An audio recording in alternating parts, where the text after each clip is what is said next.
Welcome back everyone. In this video, I'm going to show you how to smoke brisket in a reverse flow offset smoker. Alright, so to get started, we're going to get a chimney worth of charcoal going. And now we want to wait until that charcoal's nice, red hot, ashed over and ready to go. I reckon that's going to take about 10 to 15 minutes, so we'll use that time to do some other things. Alright, so now I'm just going to put in a couple of drip trays and I'll also hook up a grill probe.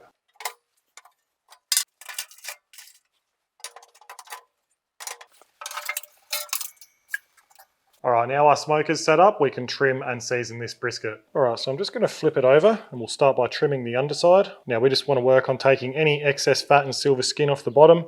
As you can see, this is a relatively lean brisket. This isn't anything fancy. This is just your everyday sort of regular brisket. No fancy high marble scores here. So we're just going to get started by taking any of this excess fat and silver skin off. I'm just going to turn it around. As you can see, there's a big pocket of fat here, so we're just going to work on taking that out.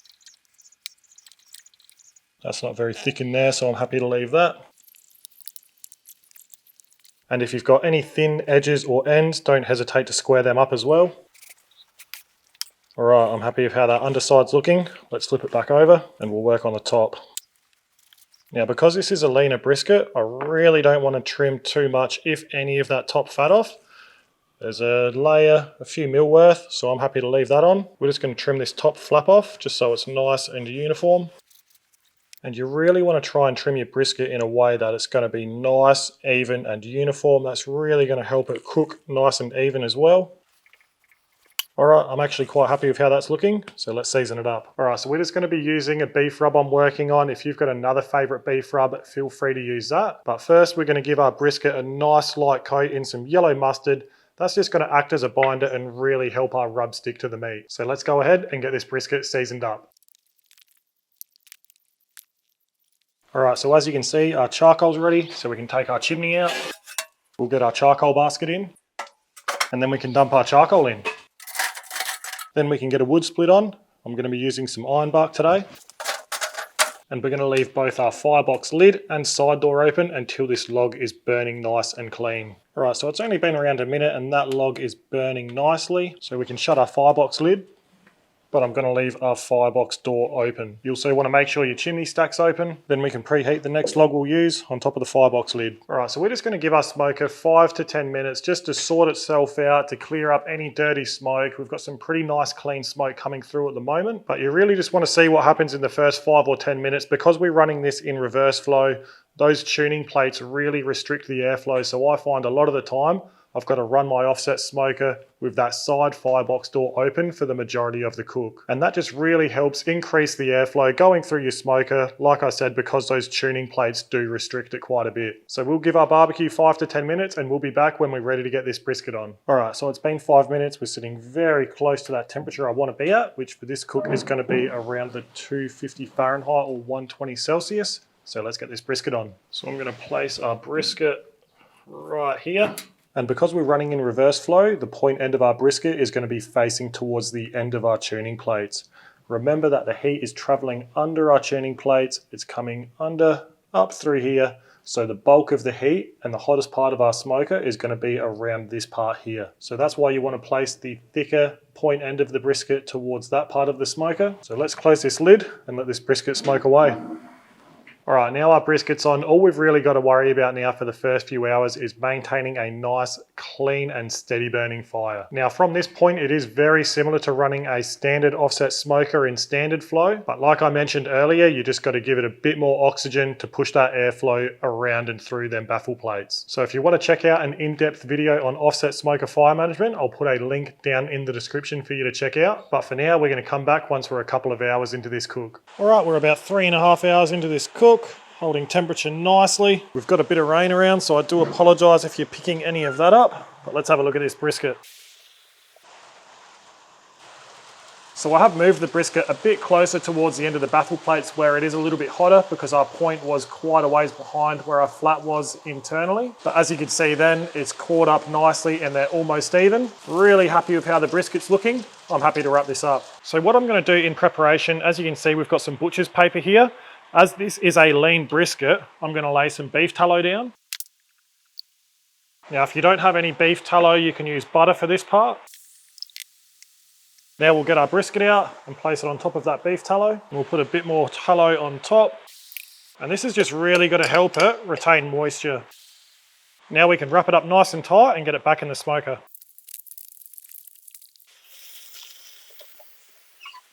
Alright, so now our brisket's wrapped and back in the smoker. We're just going to let it go until we're ready to check for probe tenderness. And I'm going to start checking that once we hit an internal temperature of around 200 Fahrenheit or 93 degrees Celsius. Our main focus during this last stage of the cook is to make sure both ends are cooking evenly. So if you've got to rotate your brisket or position it a little bit closer to the fire in one point that's potentially behind the other, don't hesitate to do that. I don't like putting a time on these cooks, but I assume this one will be ready in about 2 or 3 more hours.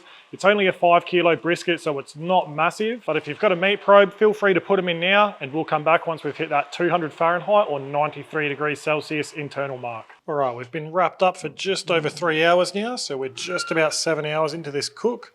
We've hit our target internal, so let's have a probe around. Still a little bit of resistance there. But as you can see, we're pretty much bang on that 200 Fahrenheit. Alright, I'm not going to leave this lid open for too long because I can feel there's still a bit of resistance there. So we'll let this go and we'll check it in about half an hour's time. Alright, it's been about 40 more minutes. Let's have another probe around. There's much less resistance there. We're sitting at about 204, 205 in the point. About 207, 208 in the flat. I'm just going to unwrap it so I can get a really good feel as to where it's at. And this will allow me to probe in more areas. I'll know exactly where I'm probing. Yeah, that's feeling awesome. All right, I'm happy to get that out. All right, we're just going to leave it there for about 5 minutes unwrapped just to let it steam off and stop that cooking process. All right, so our brisket's had 5 minutes to steam off just to stop that cooking process. So what I'm going to do now, I'm just going to cover it back over with that butcher's paper and I'm going to let it rest inside. Now I want to serve this in about an hour, so I'm just happy to let it rest for an hour at room temperature. But if you wanted to serve it in a few hours time, you can always put a layer of foil over the top and then put it in a cooler, and that's going to last 3 or 4 hours. You could even get a few more hours on top of that if you wanted to add some insulation like an old towel or pillow. Or another option with something I've done in the past is you can wrap your brisket up in foil and you can hold it in the oven for up to 24 hours and set your oven to about 70 degrees Celsius. So up to you how you want to rest your brisket. I'm going to be serving this in about an hour, so we're going to come back when this is ready to slice and serve. All right, it's time to cut it open.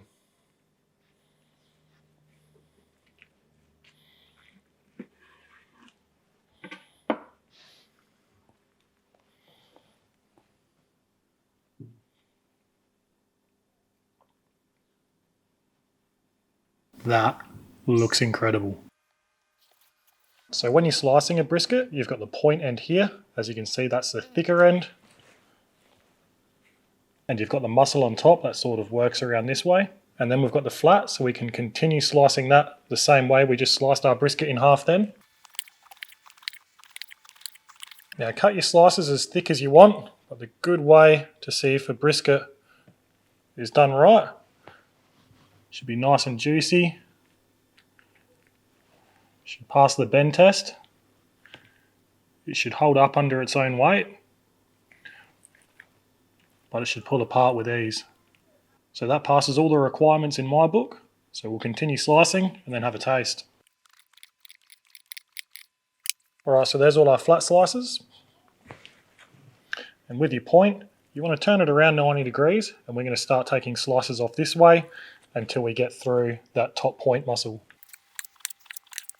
And that's where you get those beautiful fatty point slices, which are some of my favourite. And once you've only got a little bit of that muscle left, I like to just take it off like so, and you can dice them up into cubes. Then we can swing the flat back around how we were slicing it earlier, and we'll just continue to take slices off like so. And that's how you slice a brisket. Time to taste. Alright, so I'm going one of these point end cubes. Oh wow. Right, now I'll try some of the flat that we broke in half before. Absolutely loving that new beef rub I'm working on. Can't wait for you all to try that one. So happy with that brisket. It ticks all the boxes of a great brisket. And like I said earlier, that was nothing fancy, just your everyday standard brisket. So that's the end of the video. If you've got any questions, don't hesitate to ask them in the comments below. Thanks for watching, and we'll see you next time.